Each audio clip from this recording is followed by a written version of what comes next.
Administration and Finance of the East India Company by Babasaheb Ambedkar. Part 2.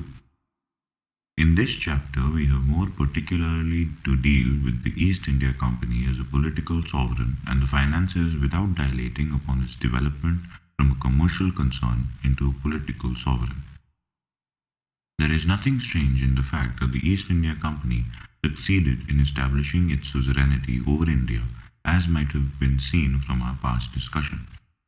Having got a foothold in the various provinces, it extended its rule over the entire peninsula and established by law what is known as the British government in India. In other words, it established a state and carried on the political and commercial functions jointly. As a result of this combined activity, the fiscal administration of the company in India was an entangled phenomenon. The commercial and revenue returns were merged together without any attempt at distinction. Any student of finance, therefore, has to pass over the entire period ending in 1814, when by an Act of Parliament the company was compelled to keep separate accounts of finance and commerce.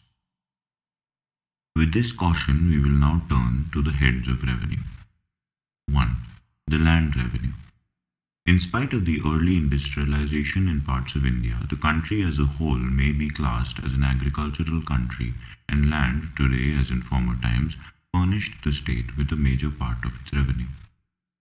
The British government, rightly or wrongly, established the principle of state lordship versus the principle of private property, regulated its land revenue system in keeping with that policy. These are different systems of land revenue in India.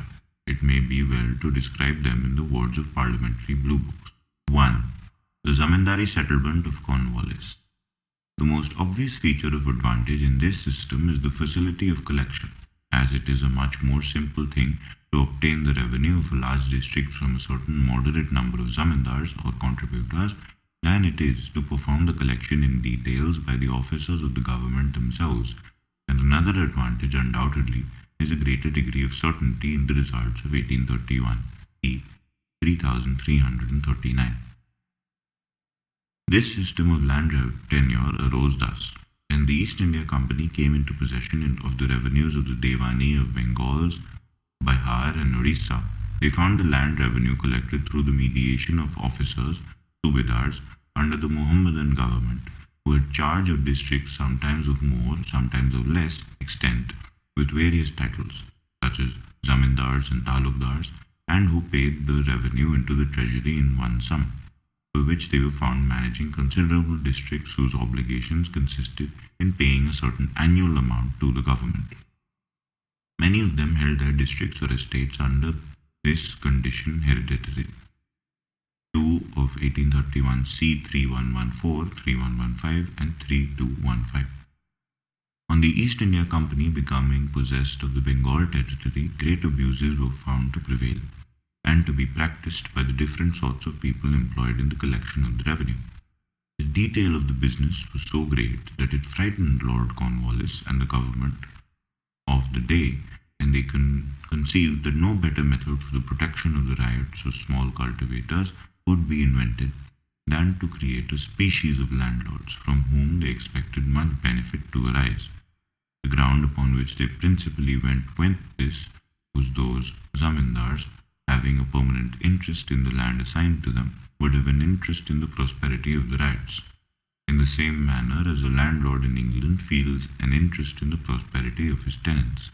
This was expected to produce two great effects: create a landed aristocracy in the country, and above all to afford protection to the rights or small cultivators, from the kind of paternal feeling that was expected to pervade the Zamindars. 1 of 1831 C 3136. With a view to the protection of the whole mass of agricultural population and with the best motives, the Zamindar in 1793, whether cultivators or officers in actual charge of districts, hereditary or by special appointment, were created landholders of this country, by which a property in the soil was vested in them in nearly as full a sense as it is to the holder of a fee simple in England. The sum which the Zamindar had been in the habit of paying was ascertained by the observation of a few prior years, the assessment or tax was fixed forever, and an engagement was made that this amount of land revenue should never be raised on him. Such is the nature of the settlement known by the name of the Zamindari or permanent settlement. 2 of 1831, 3115, 3116, 3136, 3215, 1832, RC, page 21. 2. Village Land Revenue System. The institution of village community was and is mainly to be found in northern India. The proprietary right of land is vested in the entire community residing in the village. The administration of the village is handed over to a headman elected by the villagers and is subject to their removal.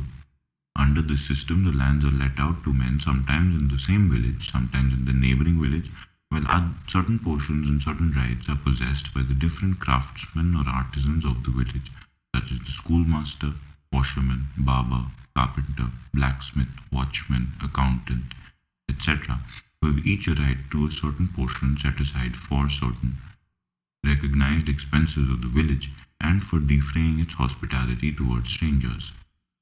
1 of 1830 L.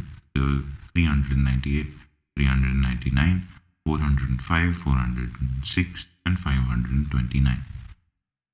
These village communities are little republics, having nearly everything that they want within themselves, and almost independent of any foreign relations. Dynasty after dynasty tumbles down. Revolution succeeds revolution. Hindu, Pathan, Mughal, Maratha, Sikh, English are all masters in turn, but the village communities remain the same. In times of trouble, they arm and fortify themselves. 2 of 1832 Commons Law, Rev. Committee, page 29. It is difficult to state the proportion of the produce of the village paid to the government. The authorities know little of the precise property of any of the proprietors. It is not the interest or the wish of the village that the government should scrutinize and know their possessions. Therefore, if any one of the brotherhood fails to pay his proportion, that is a matter for the villagers at large to settle, and they will often come forward to pay it for him.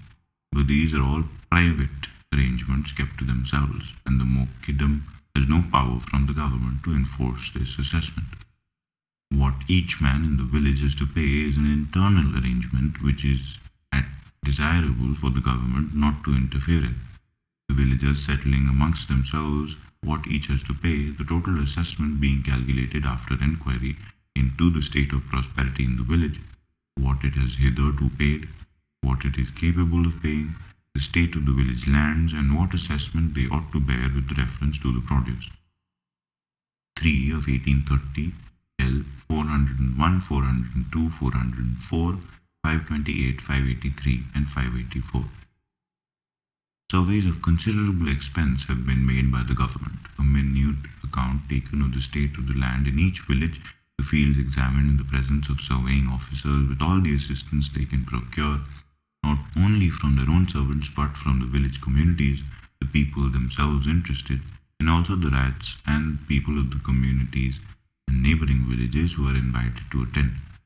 The exact limits of the village are put down, and even the details of land within the village, the productions, the houses, fruit-bearing trees, and so on. The assessment is grounded upon these particulars. 1 of 1831 C. 3492. 3. The Rothwaar System. The peculiar principle of the third sort of assessment, termed Rothwaar, is to fix a maximum of assessment upon all the lands of the country. 2 of 1831 C. 4565. The money rent on each individual cultivator for the fields in his occupation is defined with as much permanency as possible, the aggregate of such rents making the total assessment, which varies each year with the increase or decrease of cultivation. Another main principle of the Rothwaar system is to protect the rights of all Roths or cultivators as they now exist in every village from infringement, and to prevent all encroachment upon these rights. 3 of 1831 C. 5156. Thus, in the Rothwaar system, the details of the interest of the respective Roths are known completely, and not at all in the Zamindari system, and the former effectually does what the latter proposes to do, but never has done, and never can do, that is, fix an assessment upon all lands in the country. Under the Rothwaar system, the assessment goes from land to the aggregate. It respects property of each class, that of the largest landholder, and that of the smallest. It measures and assesses every portion of an estate, and thus facilitates the transfer of landed property. That the first question when taken into market is, what is the amount of public demand upon the land? 4 of 1831C, 4565, 4567, and 4568. The Rothwaar settlement is applicable in every state of things. Where there are proprietors, it may be concluded with farmers or cultivators.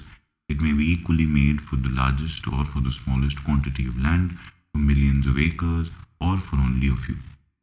The owner of a single field may make his terms directly with the government and turn to his cultivation, knowing that he cannot be called on to pay more than a certain sum. For although the assessment under the system varies according to the value of the land, difference of soil, population, situation, and other localities, and although inferior land paying a lower assessment becomes liable when sufficiently improved to pay the highest assessment, there is nevertheless a maximum for the best land, beyond which all produce is for the benefit of the landholder, and there are remissions in cases of urgent distress. 1 of 1832 CR, page number 20. Another advantage which the Rothwaar system possesses over the Zamindari is the creation of a great body of independent proprietors, instead of a few who are proprietors only in name. And there is an advantage for the great mass of the people, but in the case of the Zamindari, they accumulate for the benefit of the few, while in the Rothwaar system there is also a tendency in a considerable degree to the accumulation of capital. 2 of 1831 C, 4577, 4578, and 4579. Such was and is the system of land revenue in India under the regime of the East India Company. A critical estimation of the system we will reserve for the future. The next important head of the revenue is the opium revenue. The opium revenue yielded next in amount to the land revenue and was levied in two different ways. 1. By an exclusion system of cultivation and sale carried on by the government in Bengal. 2. By a high export duty levied in Bombay on opium grown in the native states of Malwa and shipped from Bombay. By Regulation 6 of 1799, Section 3, poppy cultivation was prohibited in Bengal and in the northwestern provinces by Regulation XLI of 1803, Section 2. Annual engagements are entered into by the government with the ryots in certain selected districts to sow a certain quantity of land with the white poppy under a system of pecuniary advance, the produce to be delivered in the form of opium to the government at a fixed rate. The total net receipts from the opium monopoly in Bengal amounted in 1856 to 767,136. The revenue derived from transit of opium has a pretty little history. Prior to 1831, the British used to buy the opium from the native states to keep a strict monopoly of the article through the resident and hammer it out at Bombay or at Calcutta. But to prevent the large smuggling into the Portuguese settlements, the monopoly policy was given up in favor of the transit duties recovered by way of passes at a specified rate to cover the transportation costs to Bombay. The transit duty was at first fixed at Rs 175 per chest of 140 pounds each. This process showed a diminution in the returns. Consequently, the rate was reduced to Rs 125 per chest. The conquest of Sindh closed the additional gate of smuggling the opium into the Portuguese territories. Consequently, it was hoped, and rightly, that a higher transit duty would give added return, as the change in the direction of the trade was impossible. So, in 1843 October, the rate was increased to Rs 200 per chest, in 1845 to Rs 300 per chest, and in 1847 to Rs 400 per chest. 4. The salt tax. Salt is obtained in India in different ways and is taxed in different ways in different parts of the country. It is obtained either by boiling seawater as in Bengal, or by solar evaporation as in Bombay and Madras, or from natural resources such as the salt mines in Punjab and the salt lakes in Rajputana. In Bengal, the company had a small monopoly. It was manufactured by the natives, who contracted to deliver all manufactured salt to the government at a fixed low price. The government then sold this quantity of salt at 6 different agencies, that is, Hijli, Tumluk, Chittagong, Hirachand, Cuttack, Balasore, and Khoeda, at a price which was composed of the actual cost plus the additional amount equivalent to the duty levied on the imported salt. As a result of this, the average retail price to the consumer amounted to about a penny per pound. The private manufacture of salt was also allowed at Calcutta under a system of excise only equal in amount to the import duty. But on the recommendation of the Select Committee of the House of Commons in 1836, there was introduced a system of fixed prices and open warehouses at which the sales, instead of being as before periodical, constantly going on. In Madras, salt was manufactured on behalf of the government and was sold for internal consumption. The duty on imported foreign salt was lowered from rupees 3 per pound to equal to the difference between the cost price and the sale price of the article. In Bombay, the salt manufacture was handed over to the individuals under the system of an excise duty equivalent to the import duty on the article. The salt mines of Punjab were worked by the government and the salt was sold on the spot. The northwest provinces depended upon the lower provinces of Bengal, the Sambhur Salt Lake in Rajputana, and parts of western India for their supply of salt. The duties were so arranged that the salt from all parts, when it reached the northwest provinces, tended to be equal in price. 5. Customs. There were innumerable transit or inland duties levied at every town and on every road in the shape of tolls, but they were established and abolished in Bengal by the Act of 14 of 1836, in Bombay by Act 1 of 1838, and in Madras by Act 6 of 1844. An uniform system of customs was established all through British India. The evil effects of this inland transit duties will be discussed later on. There remained two sources of customs revenue. 1. The sea customs on exports and imports, the former on salt and indigo. 2. The land customs, levied mainly on articles crossing the frontier lines between the native and British territories. 5. Besides the salt and opium monopolies, the East India Company had the tobacco monopolies as another source of revenue. 6. Abkari, a revenue obtained from the sale of monopolies to sell spirits and liquors. Licenses were sold to the highest bidder, contracted to sell at his own price, the hours of business and the location of the shop being regulated by the government. 7. The wheel tax was levied upon hackneys, carts, buggies, etc.